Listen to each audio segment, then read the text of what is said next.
Good morning students, एक बार फिर आपका कन्या विद्यालय की ऑनलाइन क्लासेज में हार्दिक स्वागत अभिनंदन।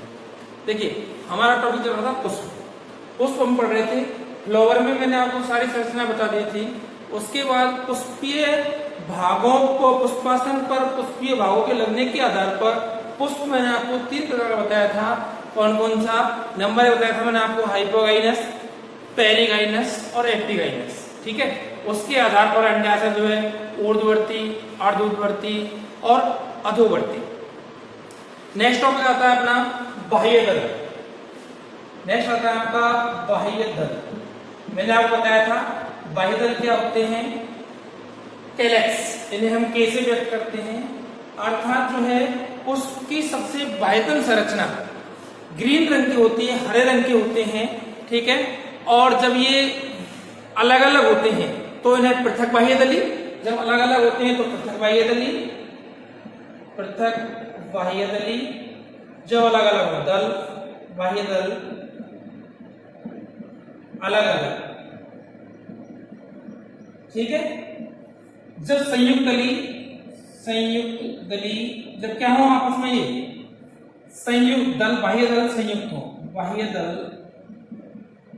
संयुक्त हो, उन्हें हम संयुक्त बाह्यदली कहते हैं। ठीक है, कैसे व्यक्त करते हैं? ठीक है, हरे रंग की संरचना होती है, ये सबसे बाह्यतम संरचना होती है। उसके बाद जो है अब ये दल जो है कई प्रकार के होते हैं। नंबर 1 आशुपाती, से पत्ती पढ़ा था आशुपाती। जब बाह्यदल को कलिका अवस्था में ही झड़ जाते हैं। कब झड़ जाते हैं? जब बाह्यदल कलिका अवस्था में झड़ जाते हैं, ऐसे बाह्यदलों को हम आशुपाती कहते हैं। पर्णपाती क्या? जब बाह्यदल, नेक्स्ट आते हैं पर्णपाती। ठीक है, जब बाह्यदल निषेचन के बाद, जब बाह्यदल निषेचन के बाद झड़ जाते हैं, ऐसे दल बाह्यदल को हम क्या कहते हैं? पर्णपाती बाह्यदल कहते हैं। ठीक है, एक है चिरस्थायी। चिरस्थायी जो है क्या लगाते हैं? हमेशा बाह्यदल जो है वो पुष्प पर लगे हुए रहते हैं, अर्थात फूल के साथ लगे हुए रहते हैं। ठीक है, एक है आपका अपात जीर्णी, अपात जीर्णी। ठीक है, ये जो है बैंगन, जो आपने देखा होगा बैंगन में बाह्यदल जो है फल बनने के बाद भी बाह्यदल जो है वो बैंगन के ऊपर जो ग्रीन ग्रीन भाग होता है, ये जो हमारा बैंगन है इसके ऊपर जो ये ग्रीन ग्रीन भाग होता है, ठीक है, ये जो है बाह्यदल फल लगने के बाद, फल बनने के बाद भी जो है लगा रहता है। इसे हम अपात जीर्णी बाह्यदल कहते हैं। अब बाह्यदल हो गया। अब है कि भाई दलों का विन्यास कैसे होता है, तो हमारा जो नेक्स्ट टॉपिक है वो है आपका एस्टिमेशन दल विन्यास। ये सबसे अच्छा टॉपिक है, बहुत अच्छा है, लेकिन सारी संरचना, पुष्पों की संरचना इस दल विन्यास पर निर्भर करती है। हम इसे ध्यान से देखेंगे। दलों का लगने का क्रम, दलों के लगने का क्रम जो है वो क्या कहलाता है? दल विन्यास कहलाता है। अर्थात दल किस स्थिति में है? दल जो है ये के और सी दल, बाह्य दल और बाह्य दल और दल दोनों पर जो है ये कैलेक्स और ये कोरोड, ठीक है, दोनों पर निर्भर होता है। ठीक है, के और सी दोनों पर ये बाह्य दल विन्यास जो लागू होता है। दल विन्यास क्या है? ठीक है, तो मैं आपको बता दूं कि दलों का व्यवस्थित होने का क्रम, दलों के लगने का क्रम जो है उसे हम दल विन्यास कहते हैं। यह मुख्यतः 4 प्रकार का होता है। कितने प्रकार का होता है? 4 प्रकार का। नंबर 1 परस्पर्शी, ठीक है, दूसरा है व्यवस्थित, तीसरा है आरोही कोरछादी,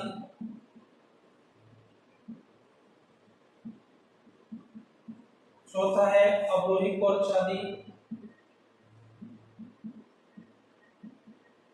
और 5वां है यूनिक्यूसियल।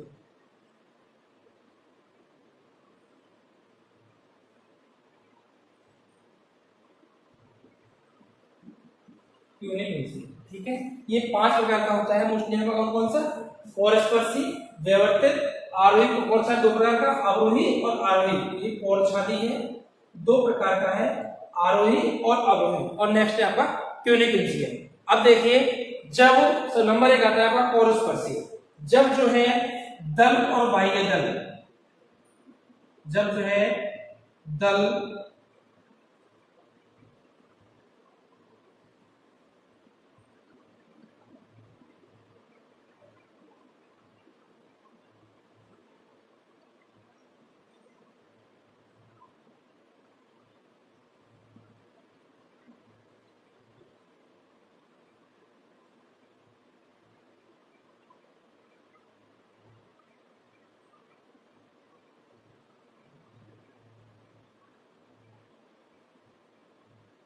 पूरे जो है आपस में एक दूसरे को स्पर्श करती हुई होती हैं, तो ऐसे दल विन्यास को हम क्या कहते हैं, कोरस्पर्शी कहते हैं। ठीक है, सारे जो है कोण जो है आपस में कैसे हैं, एक दूसरे से क्या कर रहे हैं, स्पर्श करते हुए हैं। जब ये जुड़ जाते हैं तो वो संयुक्त दली, और जब अलग है तो पृथक दली। तो ये कहलाता है आपका कोरस्पर्शी। दोनों की कोर जो है दल की जो है, दोनों कोर जो है एक दूसरे से क्या हो, मिली हुई हो, लेकिन जुड़े हुए नहीं हो। ठीक है, ये मिली हुई है, अर्थात एक दूसरे के कोणों, एक दूसरे कोण जो है वो बिल्कुल सीध में है, कोई आपस में उससे दबा हुआ नहीं है। ठीक है, उसके बाद आता है नेक्स्ट व्यवर्तित।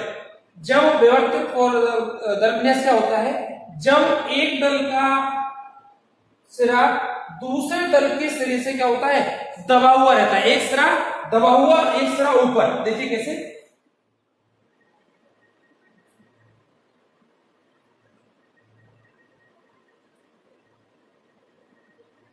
एक सिरा दूसरे को क्या रहता है, दबाए हुए रहता है।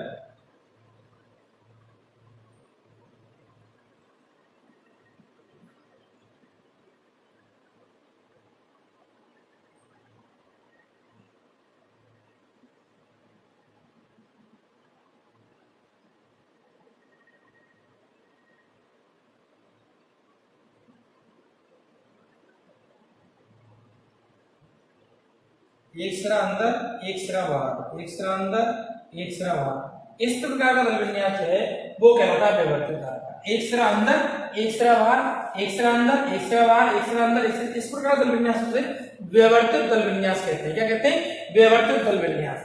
दूसरा है आपका आरोही कोरछादी। ठीक है, इसमें एक तो पूरा अंदर और एक पूरा बाहर, एक पूरा अंदर और एक पूरा बाहर। जैसे ये हमारा पूरा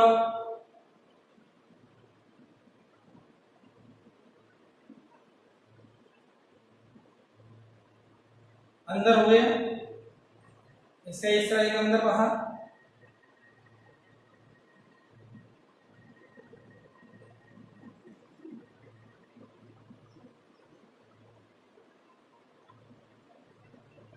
देखिए तीन व्यवर्तित हैं, तीन व्यवर्तित, एक अंदर एक बाहर। ये पूरा अंदर हो गया आपका, ये पूरा एक अंदर एक बाहर, ये एक अंदर एक बाहर, ये एक अंदर एक बाहर। अर्थात जो है तीन व्यवर्तित, तीन तो क्या हो गए आपके, व्यवर्तित हो गए। तीन व्यवर्तित, एक दो तीन, और एक पूरा अंदर और एक पूरा बाहर। इस प्रकार का जो दल विन्यास होता है उसे हम कोरछादी, कौन सा, आरोही कोरछादी दल विन्यास कहते हैं। आरोही कोरछादी क्या होता है, एक अंदर एक बाहर, तीन व्यवर्तित। अवरोही में क्या होता है, दो अंदर दो बाहर और एक व्यवर्तित होता है।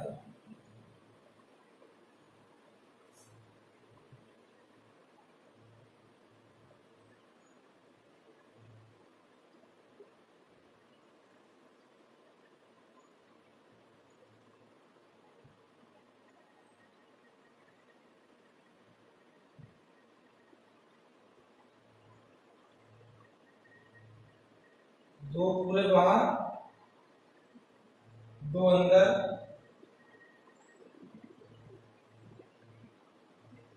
एक व्यवर्तित। दो अंदर दो बाहर और एक व्यवर्तित। इसे हम अवरोही कोरछादी कहते हैं। क्या कहते हैं इसे, अवरोही कोरछादी। ठीक है, नेक्स्ट होता है क्यूनिकुंसियल। इसमें क्या होता है, ध्वजीय रूप होता है। ठीक है, इसमें जो अग्र पश्चदल होता है वो ध्वजीय रूप रहता है। अग्रदल जो होते हैं वो आपस में संयुक्त हो जाते हैं, और बीच वाले जो दोनों पार्श्व होते हैं वो एक अंदर और एक बाहर अर्थात व्यवस्थित रहता है।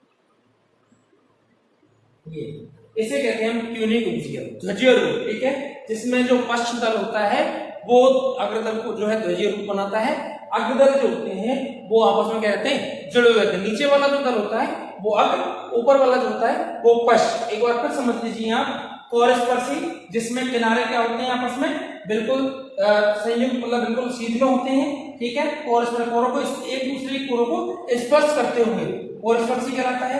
व्यवर्तित जिसमें एक दल का एक सिरा अंदर एक सिरा बाहर, एक सिरा अंदर एक सिरा बाहर, इस तरह का दल विन्यास है, उसे हम व्यवर्तित कहते हैं। कोरछादी दो प्रकार का होता है, आरोही और अवरोही। आरोही कोरछादी के अंदर 3 व्यवर्तित, एक अंदर और एक बाहर, 3 दल व्यवर्तित, एक अंदर और एक बाहर। अवरोही कोरछादी के अंदर 2 बाहर, 2 अंदर और एक व्यवर्तित दल होता है। जबकि ट्यूनिक उंजियल जो है वो ध्वजीय रूप होता है, जिसमें जो है अगर पश्चदल जो होता है वो क्या करता है, आपका ध्वजीय रूप बनाता है, और अग्रदल जो होते हैं वो आपस में दूसरे क्या रहते हैं, संयुक्त रहते हैं, ठीक है। इस प्रकार से जो है ये दल विन्यास जो है वो आपका 5 प्रकार का होता है, ठीक है, ये आपने पढ़ लिया, ठीक है। ये आप अच्छे से इसको बना लें एक बार, और कुछ समझ नहीं आए तो आप नेक्स्ट वीडियो से पूछ सकते हैं। 5 प्रकार का कोरस्पर्शी, व्यवर्तित, आरोही, आरोही, अवरोही और ट्यूनिक उंजियल, ठीक है। इसमें पूरी जो आपकी ये एंजियोस्पर्म की है, फ्लावर के जो डायग्राम है वो इन्हीं पर डिपेंड करते हैं। इनको एक बार ध्यान से देखें और ध्यान से बनाएं, ठीक है। अब नेक्स्ट आता है आपका, ये दल विन्यास हो गया, नहीं पता आपका दल, मैंने आपको पहले ही बताया था, दल जो है, दल जो होते हैं वो रंगीन होते हैं। कैसे होते हैं, कलरफुल, रंगीन होते हैं दल।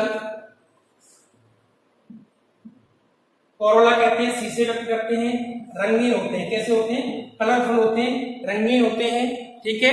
दल जो होते हैं वो मैंने बताया था या तो पृथक होते हैं या संयुक्त होते हैं। जब जुड़े हुए हो तो वो क्या कहलाते हैं, संयुक्त दली, और जब पृथक होते हैं उन्हें हम पृथक दली कहते हैं, ठीक है।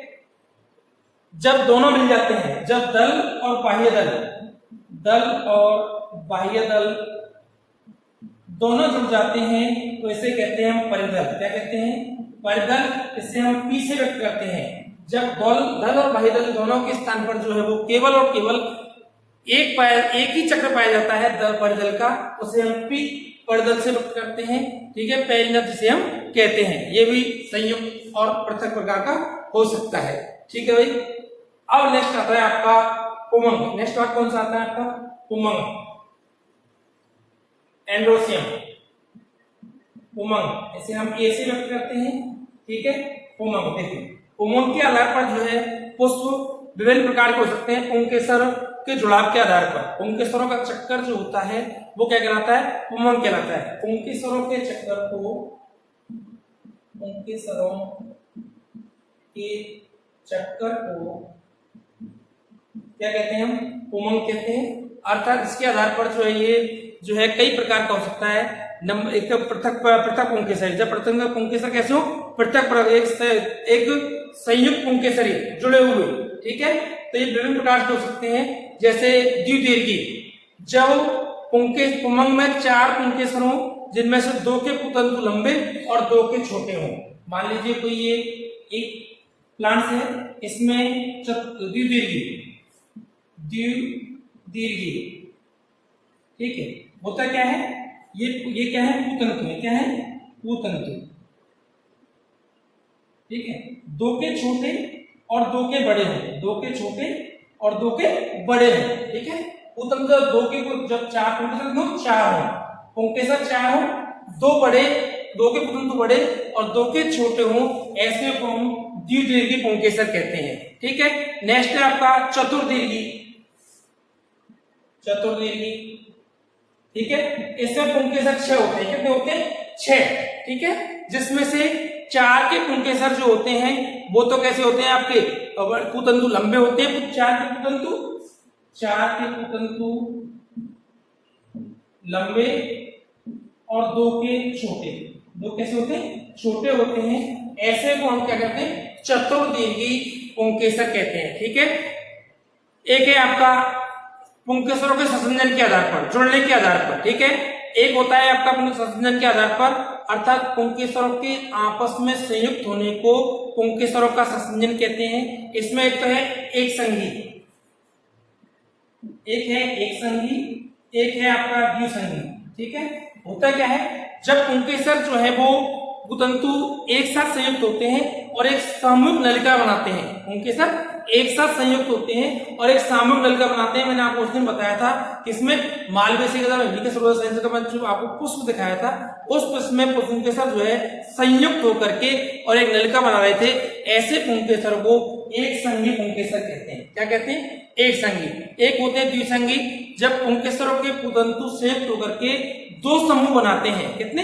दो समूह बनाते हैं, ऐसे को हम द्विसंघी कहते हैं। और जब बहुत सारे समूह बनाते हैं उन्हें हम बहुसंघी कहते हैं। ठीक है, ये है आपका। नेक्स्ट है आपका पुंकेसरों का आसंजन। अब आसंजन किसे कहते हैं? जब पुंकेसर आपस में नहीं, पुंकेसर दल से जुड़े हुए हैं। किससे जुड़े हुए हैं? दल या जायांग से जुड़े हुए। आसंजन, ये तो हुआ आपका संयोजन। नेक्स्ट है आपका आसंजन। मैंने आपको दो चीज बताई थी। संसंजन समान अणुओं के मध्य लगने वाला बल क्या कहलाता है? संसंजन कहलाता है। और जब असमान अणुओं के मध्य जो आपस में जो संबंध होता है उसे हम आसंजन कहते हैं। तो जब पुंकेसर जो है दल या जायांग से जुड़े हो, दल या जायांग से जुड़े होते हैं, उन्हें हम क्या कहते हैं? आसंजन पुंकेसर कहते हैं। ठीक है, एक होता है दल्लग। जब पुंकेसर जो है वो दल से जुड़े हो, किससे हो? दल से जुड़े हो, दल्लग कहलाते हैं। एक है आपका पुजायांगी। जब पुंकेसर जो है वो जायांग से जुड़ा हुआ हो उसे हम पुजायांगी कहते हैं। ठीक है, इसमें जो है पुंकेसरों की चक्करों के आधार पर व्यवस्था क्या होती है भाई? जब पुंकेसर जो है वो एक चक्कर में व्यवस्थित हो, किसमें? एक चक्कर में, तो एकांत दलीय कहलाते हैं। जब पुंकेसर जो है दलों की संख्या के बराबर हो, ठीक है, और दल के सम्मुख स्थित हो, दलों की संख्या के बराबर और दलों के बराबर उपस्थित हो, ऐसे पुंकेसरों को दलाभिमुख कहते हैं। ठीक है, जब पुंकेसर दो चक्र में हो द्विचक्री पुंकेसर कहलाता है। जब बहुत सारे चक्कर में हो तो बहुचक्री पुंकेसर कहलाती है। ठीक है, पुंकेसर जो है वो दो प्रकार के होते हैं, एक तो एक कोष्ठी और एक द्विकोष्ठी। जब पुंकेसर केवल एक कोष्ठ हो, ठीक है, उसे हम एक कोष्ठी कहते हैं। और जब पुंकेसर दो कोष्ठों का बना हो इसे हम द्विकोष्ठी कहते हैं। ठीक है, एक होता है पुंकेसर जो है अंतर्मुखी और बहिर्मुखी। ठीक है, जब पुंकेसर जो है वो अंदर मुंह के हो जायांग की तरफ हो, ठीक है, ये जायांग है, पुंकेसर का मुंह जब जायांग की तरफ हो उसे हम क्या कहते हैं? अंतर्मुखी। क्या कहते हैं? अंतर्मुखी। और जब दल की तरफ हो, बाहर की तरफ हो, इसे हम कहते हैं बहिर्मुखी। ठीक है, जब जायांग की तरफ हो तो अंतर्मुखी और जब दल की तरफ मुख हो इसे हम बहिर्मुखी पुंकेसर कहते हैं। ठीक है, भूतंतु पर परागकोश के लगने के आधार पर जो है पुंकेसर जो है भूतंतु पर परागकोश कैसे लगे हुए उसके आधार पर नंबर एक आता है आपका आधार लग्न। नंबर एक आता है आपका आधार लग्न। जब जो है भूतंतु कहां जुड़ा हो? आधार पर जुड़ा हो। कहां जुड़ा हो? आधार पर जुड़ा हो, इस तरह जुड़ा हो, यहां जुड़ा हो आधार पर, इसे कहते हैं हम आधार लग्न। क्या कहते हैं इसे? आधार लग्न। और जब पुंकेसर जो है पृष्ठ लग्न, कहां जुड़ा हो? पृष्ठ पर जुड़ा हो, यहां, ये जो कहलाता है ये कहलाता है पृष्ठ लग्न, पीछे जुड़ा हुआ होता है। ठीक है, और जब जो है संलग्न, जब पूरे पर जुड़ा हो,